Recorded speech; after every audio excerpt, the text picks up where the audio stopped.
अब वक्त है आज के समाचार पत्रों की सुर्खियां जानने का। तो आइए चलते हैं सुप्रभात न्यूज डेस्क पर।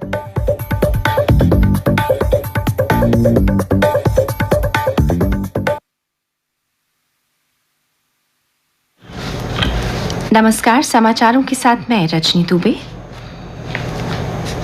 समाचारों से पहले सेना द्वारा जन कल्याण के लिए किए गए कार्यों पर एक नजर।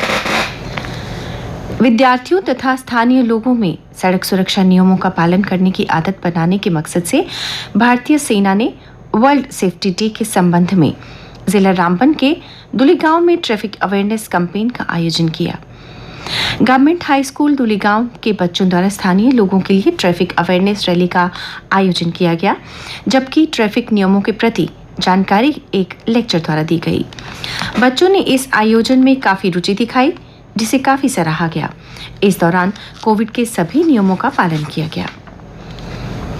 कार्यस्थलों पर स्वास्थ्य और सुरक्षा का अंतर्राष्ट्रीय दिवस मनाने का मकसद होता है कार्यस्थलों पर दुर्घटनाओं और बीमारियों से विश्व स्तर पर बचाव। ये दिवस कार्यस्थलों पर स्वास्थ्य के बारे में जानकारी बढ़ाने और कार्यस्थलों पर ऐसा माहौल बनाने के बारे में जागृत करता है ताकि कार्यस्थलों पर दुर्घटनाएं ना हों और ऐसी मौतों से बचा जा सके। इस दिवस को मनाने के लिए भारतीय सेना ने जिला डोडा के गेई गांव में एक कार्यक्रम का आयोजन किया। स्ट्रेस मैनेजमेंट के विषय पर काम करने वाले युवाओं और स्थानीय लोगों के लिए एक लेक्चर का आयोजन किया गया। भारतीय सेना के कंपनी कमांडर ने इस विषय पर विचार रखे। उन्होंने बताया कि योग, मेडिटेशन, स्वास्थ्य, भोजन और काउंसलिंग के जरिए तनाव को दूर किया जा सकता है। इस आयोजन में इलाके के 37 युवाओं ने भाग लिया।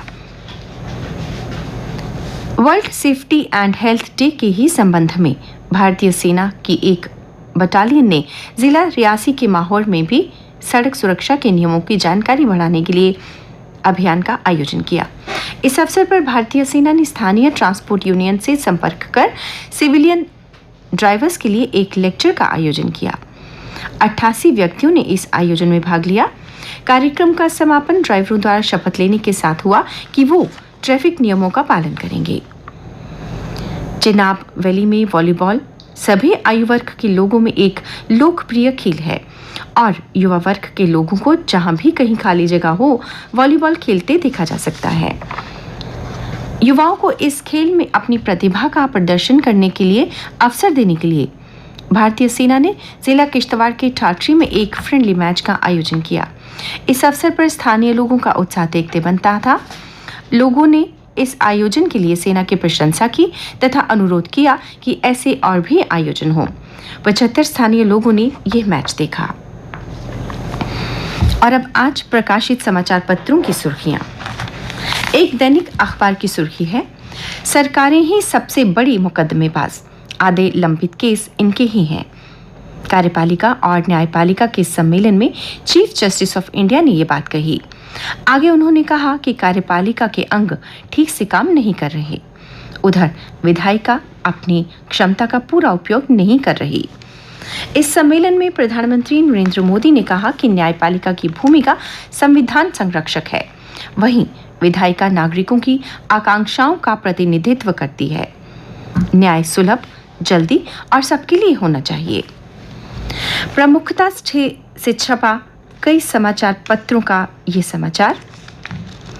गृह मंत्रालय ने साल 2020-21 की जारी सालाना रिपोर्ट में उल्लेख किया गया है कि केंद्र ने जम्मू कश्मीर से दफा 370 हटने के बाद सुरक्षा पर 9,000 करोड़ रुपए खर्च किए हैं।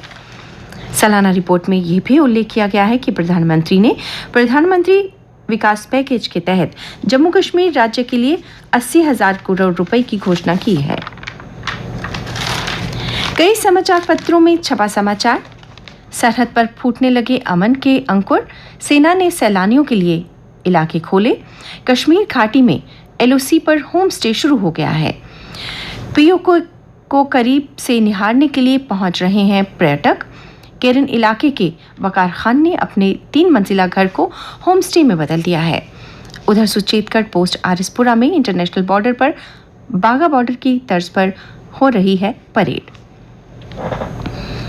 एक और प्रमुखता से छपा समाचार, विदेशी मुद्रा कानून के उल्लंघन पर एनफोर्समेंट डायरेक्टरेट ने कार्यवाही करते हुए चीनी मोबाइल विनिर्माण कंपनी Xiaomi इंडिया की 5,551 करोड़ रुपए की रकम को जब्त किया है। कई समाचार पत्रों में समाचार, गर्मी ने 122 साल पुराना रिकॉर्ड तोड़ा। उत्तर भारत में आसमान से बरस रही आग, राहत की कोई आसार नहीं। पारा पहुंचा 38 डिग्री सेल्सियस।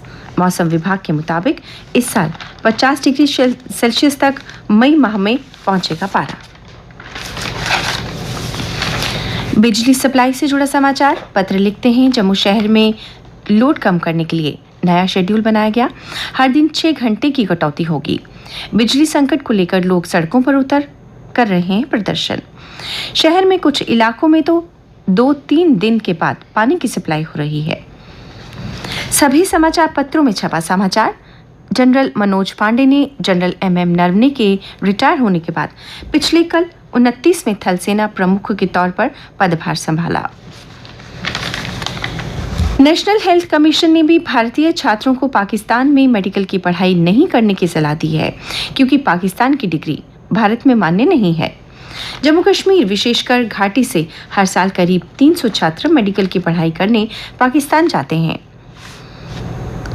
स्कूलों का समय बदला, आज से सुबह 8 बजे से दोपहर 2 बजे तक स्कूल खुलेंगे। डिजी लॉकर से मिलेगी अंक तालिका। 10वीं और 11वीं के विद्यार्थियों को भी अब अंक तालिका डिजी लॉकर से मिलेगी। Jammu Kashmir board of school education ने इससे पहले ये सुविधा सिर्फ 12वीं कक्षा के लिए शुरू की थी, लेकिन इस बार बोर्ड 10वीं और 11वीं के विद्यार्थियों को भी ये सुविधा देने जा रहा है। 6 बड़े बकायेदारों में 5 विपक्ष शासित राज्यों की सरकारी कंपनियां। देश में बिजली संयंत्रों में कोयले की कमी के बीच एक बार फिर विभिन्न बिजली संयंत्रों पर कोल इंडिया के हजारों करोड़ रुपए के बकाये का मामला तूल पकड़ रहा है। CIL के 6 सबसे बड़े बकायेदारों में से 5 विपक्ष शासित राज्यों की सरकारी कंपनियां हैं। खादी कारोबार देश में पहली बार 1 लाख करोड़ रुपए के पार। पहली बार देश में खादी कारोबार 1 लाख करोड़ रुपए के पार पहुंच गया है। खादी और ग्रामोद्योग आयोग के खादी ब्रांड ने वित्तीय वर्ष 2021-22 में 1 लाख करोड़ रुपए से भी अधिक का कारोबार कर देश को फास्ट मूविंग कंज्यूमर गुड्स कंपनियों को पीछे छोड़ दिया है। और अब अन्य समाचारों के साथ मेरी सहयोगी महेश्वरी। धन्यवाद रजनी। ईद से पहले कश्मीर घाटी के बाजारों में खरीदारों की भीड़। श्रीनगर समेत घाटी के अन्य जिलों के बाजारों को भी सजाया गया। बाजारों में उमड़ी भीड़ के कारण कई जगह यातायात भी बाधित रहा। कुपवाड़ा के करना में सीमा पार से हथियारों और नशीले पदार्थों की तस्करी का चलता था बड़ा नेटवर्क। पुलिस ने मॉड्यूल के 9 सदस्यों के खिलाफ अदालत में आरोप पत्र दायर किया। J&K बैंक और महिंद्रा के बीच MOU साइन किया गया, जिसके तहत ट्रैक्टर और अन्य कृषि उपकरणों पर बैंक लोन दिया जाएगा।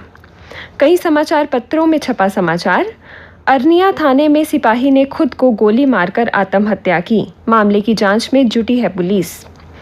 हेल्थ डिपार्टमेंट ने 88 डॉक्टरों के तबादले किए। कईयों की तैनाती दूर दराज इलाकों में की गई। जम्मू कश्मीर में किशोरों के बाद अब बच्चों को कोरोना टीके की खुराक देने की तैयारियां की जा रही हैं। स्कूलों में 12 से 18 आयु वर्ग के बच्चों के लिए टीकाकरण जारी है। छोटे बच्चों में भी भारी उत्साह देखा जा रहा है।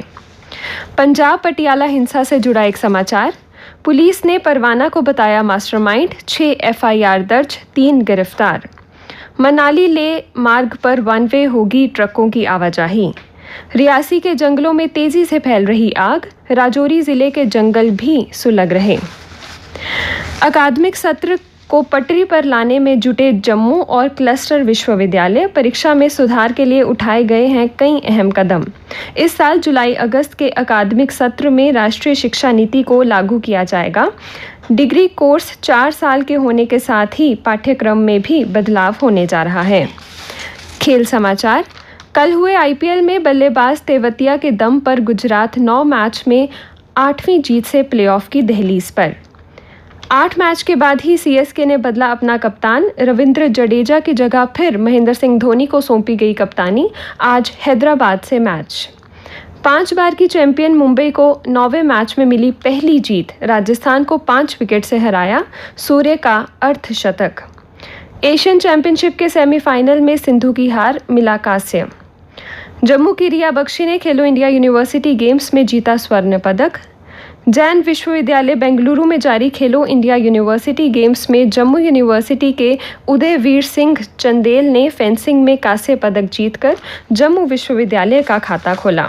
मौसम विभाग के अनुसार आज जम्मू संभाग में आंशिक तौर पर बादल छाए रहेंगे। कल दिन का अधिकतम तापमान 40.4 डिग्री सेल्सियस तथा न्यूनतम 25.6 डिग्री सेल्सियस रिकॉर्ड किया गया। आज सूर्यास्त 7:12 पर व कल सूर्योदय 5:45 पर होगा।